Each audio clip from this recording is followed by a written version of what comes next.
कौन है बागेश्वर धाम? धीरेन्द्र शास्त्री जी महाराज।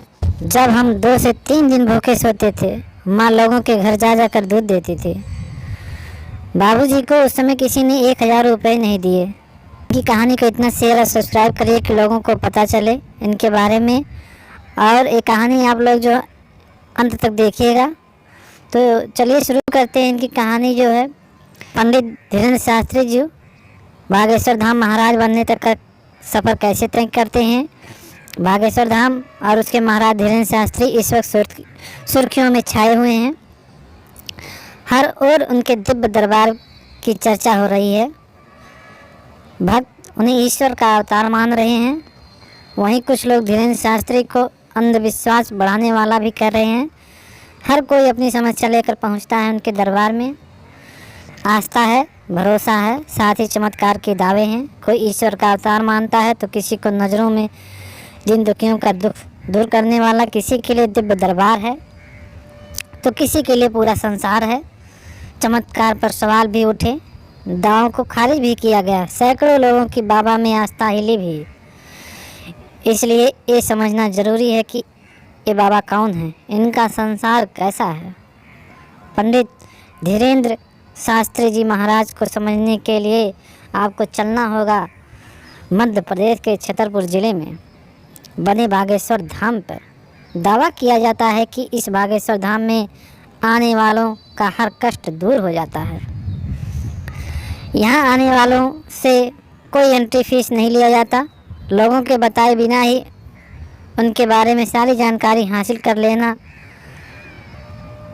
पंडित धीरेन्द्र शास्त्री के पास क्या वाकई में कोई करिश्माई शक्ति है या रहस्य है?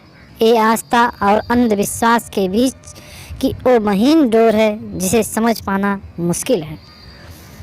छतरपुर जिला मुख्यालय से करीब 30 किलोमीटर दूर छतरपुर खजुराहो हाईवे से सटा गढ़ा गांव बागेश्वर धाम पर देश की नज़रें गड़ी है।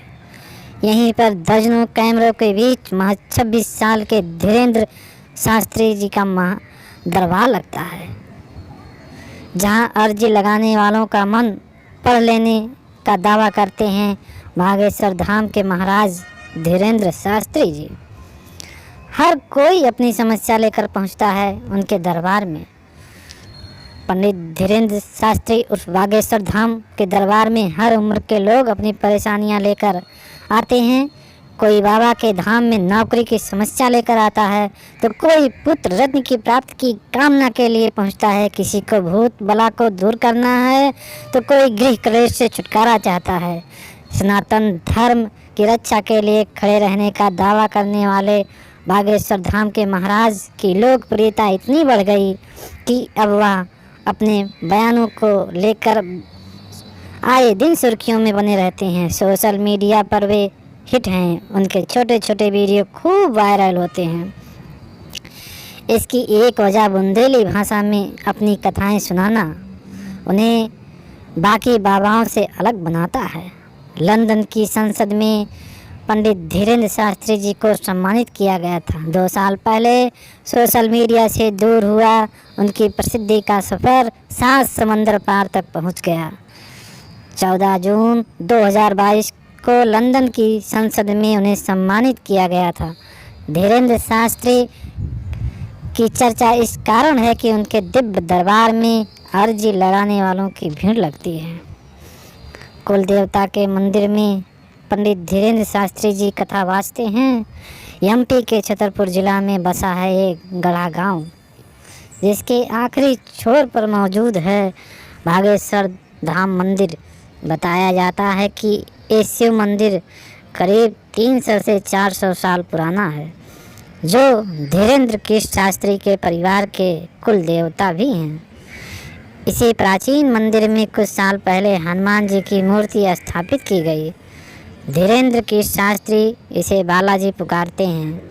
उनसे मुलाकात के लिए यहीं पर नारियल बांधकर अर्जी लगाई जाती है। कथावाचक धीरेन्द्र शास्त्री अपने शुरुआती दिनों में सत्यनारायण कथा कहते थे।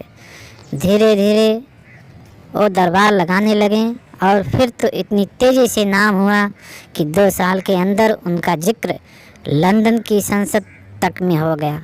अगर यूं कहे कि बागेश्वर धाम के ए महाराज सबसे तेजी से उभरने वाले कथावाचक हैं तो गलत नहीं होगा।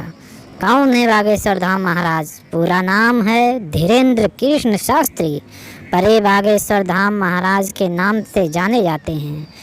इनमें आस्था रखने वाले उन्हें बालाजी महाराज, बागेश्वर महाराज, धीरेन्द्र कृष्ण शास्त्री के नाम से भी बुलाते हैं। इनका जन्म 4 जुलाई 1996 को मध्य प्रदेश में छतरपुर के गढ़ा में हुआ था। यानी अगर उम्र देखें तो ये महज 26 साल के हैं। जो लोग धीरेन्द्र शास्त्री को बचपन से जानते आए हैं उनका कहना है कि बचपन से ये चंचल और हठीले थे। इनकी शिक्षा गांव के ही सरकारी स्कूल में हुई। हाई स्कूल और हायर सेकेंडरी की पढ़ाई धीरेन्द्र के पास गंज गांव से की। किसी बड़े परिवार में जन्म नहीं हुआ था। माता सरोज शास्त्री दूध बेचने का काम करती थी और पिता राम कृपाल गर्ग गांव में सत्यनारायण की कथा सुनाते थे और उससे जो भी कमाई होती उसी से परिवार का गुजारा चलाते। धीरेन्द्र शास्त्री को कथा सुनाने का माहौल बचपन से ही मिला। शायद इसी का नतीजा है कि धीरेन्द्र जब इस क्षेत्र में आए तो तेज़ी से तरक्की करते गए। गांव के लोग बताते हैं कि एक वक्त ऐसा था जब धीरेन्द्र के परिवार की आर्थिक स्थिति बहुत खराब रहती थी। खाने तक के लाले रहते थे। जैसे तैसे गृहस्थी चलती थी। रहने के लिए एक छोटा सा कच्चा मकान था जिसमें बरसात काटना मुश्किल होता था। बचपन में पिता के साथ कथा वाचते थे। इस बीच पिता के साथ धीरेन्द्र शास्त्री ने भी कथा वाचना शुरू कर दिया। धीरे धीरे उन्होंने पिता से मिले संस्कारों को आगे बढ़ाना शुरू किया। अकेले ही आसपास के गांव में कथा वाचने लगे। पहली बार साल 2009 में इन्होंने भागवत कथा पास के ही गांव में सुनाई थी। जिन लोगों ने उन्हें शुरुआती दिनों में देखा वो कहते हैं कि धीरेन्द्र शास्त्री के अंदर कथा कहने की एक अलग शैली थी जो लोगों को काफ़ी पसंद आती थी। इसीलिए उन्हें आसपास के गांव से भी बुलावा आने लगा और धीरे धीरे ये कथा वाचने में मशहूर होने लगे। जब थोड़ा नाम हुआ तो धीरेन्द्र कृष्ण शास्त्री ने सोचा कि लोगों के घर जाने से बेहतर होगा कि ऐसी जगह बनाई जाए जहां लोग आकर उन्हें सुने। इसलिए सबसे पहले उन्होंने अपने गांव गढ़ा में बने भगवान शिव के प्राचीन मंदिर को अपना स्थान बनाया, जिसे आज बागेश्वर मंदिर के नाम से जाना जाता है। साल 2026 के गांव वालों के सहयोग से विशाल यज्ञ का आयोजन किया गया। उसमें श्री बालाजी महाराज की मूर्ति की स्थापना की गई। तब से ये स्थान बागेश्वर धाम के नाम से जाना जाने लगा। ये सिद्ध पुरुष थे। वे हर मंगलवार और शनिवार को इस मंदिर में दिव्य दरबार लगाते थे और लोगों की मन की बात जान लेते थे। उस समय भी लोग इसी तरह से अर्जी लगाते थे। खुद धीरेन्द्र शास्त्री भी 9 वर्ष की उम्र में दादाजी के साथ इस मंदिर में जाया करते थे। उनसे ही राम कथा सीखी, इसलिए वो अपने दादाजी को अपना गुरु मानते हैं। अपने दादाजी की तरह बागेश्वर धाम महाराज भी हर मंगलवार और शनिवार को दिव्य दरबार लगाने लगे। इस दिव्य दरबार में लोग अर्जी लगाने लगते हैं। लोगों की मन की बात को 3 सवाल और उनका हल एक पन्ने पर लिखने लगे। धीरेन्द्र शास्त्री के भागवत कथा आयोजन में आसपास के लोग बड़ी तादाद में जुटे। यहीं से शुरू हुआ धीरेन्द्र पंडित के धीरेन्द्र कृष्ण शास्त्री बनने का सफ़र। उनके इस दिव्य दरबार का प्रसारण जो है सोशल मीडिया के हर प्लेटफार्म पर होने लगा। इससे उनके दरबार में आने वालों की भीड़ कई गुना हो गई थी। धीरे धीरे धीरेन्द्र कृष्ण शास्त्री का बागेश्वर धाम इतना मशहूर हो गया कि दुनिया के से लोग अपनी पीड़ा लेकर पहुंचने लगे। बागेश्वर बाबा हमेशा एक छोटी गदा लेकर चलते हैं। उनका कहना है कि ये गदा हमको शक्ति देती है। एक बहुत ही गरीब परिवार से संबंध रखते हैं पंडित धीरेन्द्र शास्त्री। खुद धीरेन्द्र शास्त्री अपने दरबार में कहते हैं कि बचपन में उनके पास कभी कभार एक वक्त का भोजन भी नहीं मिलता था। हमारे पिताजी बहुत गरीब थे। वे दान दक्षिणा लेकर हमारा भरण पोषण करते थे। एक दिन हमने उनसे कहा कि हम भी पढ़ना लिखना चाहते हैं, वृंदावन में जाकर कर्मकांड पढ़ना चाहते हैं। उनके पिताजी के पास उस वक्त 1000 रुपये नहीं थे। उन्होंने गांव में कई लोगों से उधार मांगे, लेकिन किसी ने नहीं दिया। वो कहते थे कि बेटा पढ़ना चाहता है, लेकिन किसी ने उस समय 1 रुपया नहीं दिया, क्योंकि सभी जानते थे कि यह चुका नहीं पाएगा। तब हम वृंदावन नहीं जा पाए।